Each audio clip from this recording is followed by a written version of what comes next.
Hoje, um dia interessante aqui. Estamos conversando com referências da medicina. Já falamos com o Dr. Gonzalo Vecina Neto. Vamos conversar agora com o Dr. Renato Kfouri, infectologista, pediatra. Dr. Kfouri, tudo bem? Bom falar com o senhor, hein?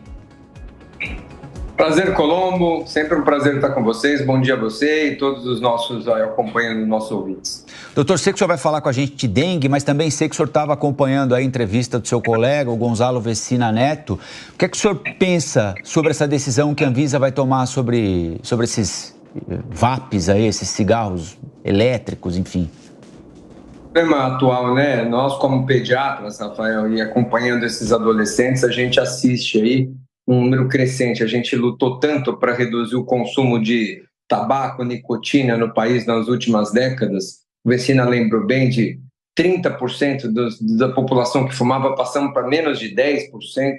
Esse é um estímulo novamente ao cigarro, ao consumo, à dependência e todas as consequências individuais e para o sistema nosso de saúde como um todo. Nós, pediatras, não podemos aceitar uma legalização de um produto que é nocivo para a saúde. Ele não reduz danos, ele não traz vantagens. É claro que você vai dizer, mas se não legalizar, vai ficar consumido do mesmo jeito. Não, não é do mesmo jeito, né? A legalização permite muito mais acesso às pessoas do que a ilegalidade, e é possível combater a ilegalidade. Então, é só para deixar registrada a posição da Sociedade Brasileira de Pediatria, minha pessoal também, que eu acho que é um desserviço à população a gente oferecer e legalizar o uso de qualquer substância nociva à saúde das crianças, obviamente, e dos adultos também.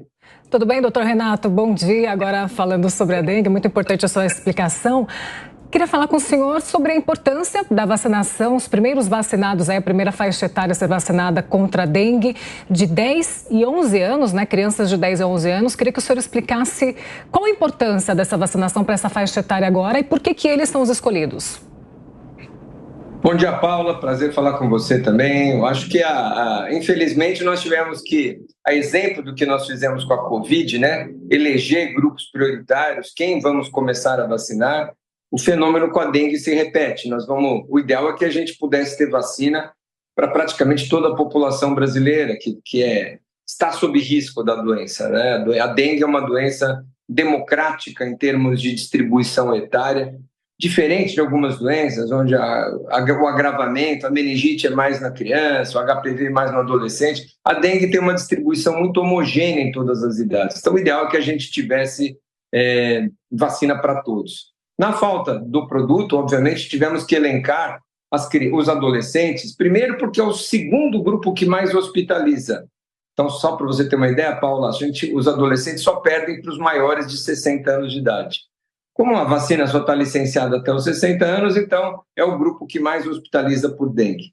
Em segundo, locais onde a doença circula bastante, a segunda infecção geralmente acontece na adolescência.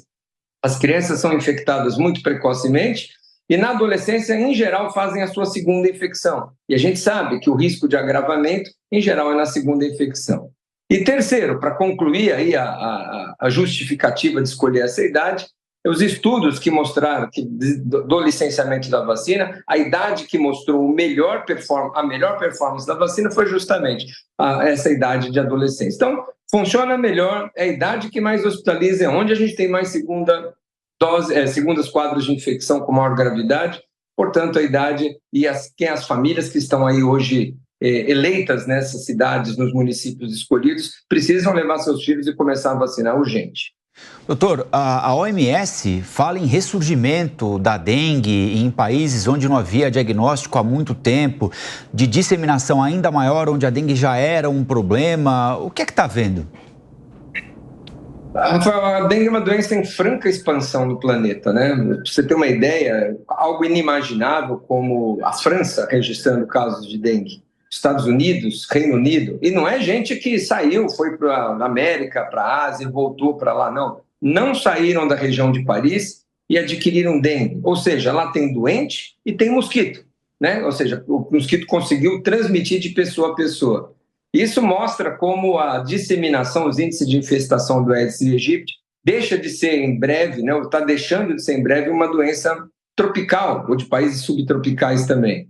função do aquecimento global, mudanças climáticas, mundo globalizado, muitas chuvas, tudo isso favorece hoje uma universalização das doenças, né? A Covid foi um exemplo clássico, como rapidamente disseminou, mas as doenças que eram restritas, chikungunya, zika vírus, a gente vê aí espalhando em outras regiões do planeta. E aqui dentro do Brasil não é diferente, né? Áreas que nunca tivemos dengue, por exemplo, a região sul, hoje concentra as maiores taxas de incidência, Rafael. Quando a gente olha para o país como um todo, locais onde nós temos mais casos de dengue por 100 mil habitantes, região sul, pela primeira vez, passa a região centro-oeste e é a campeã, a triste campeonato aí, a triste liderança da região sul. Então nós temos que nos preparar porque a doença tende a se expandir no continente americano, no mundo, e aqui no Brasil não é diferente. É isso mesmo, doutor. O senhor falou justamente sobre as mudanças climáticas, né? Um assunto que eu bem gosto, o Rafael Colombo sabe. O senhor falou sobre o sul, né? Que passou a região centro-oeste também, né? O senhor acabou de falar sobre isso, se não me engano. E justamente também por causa das fortes chuvas que a gente tem acompanhado na reunião, na região, é ano de El Niño, inclusive. Queria que o senhor falasse também das demais regiões do Brasil. Como que está o número de casos? Como estão o número de casos? Tem São Paulo, Rio de Janeiro, que devem concentrar, de fato, o maior número de ocorrências relacionadas à infecção da dengue. Queria que o senhor falasse sobre isso. Vamos lá, tem dois jeitos da gente calcular onde tem mais casos. A gente conta o número absoluto de casos, obviamente São Paulo, os estados mais populosos, Minas Gerais, Rio de Janeiro, concentram uma parte dos números absolutos de casos. Outra importante maneira da gente, talvez mais importante ainda, é a gente ter o número de casos por 100 mil habitantes.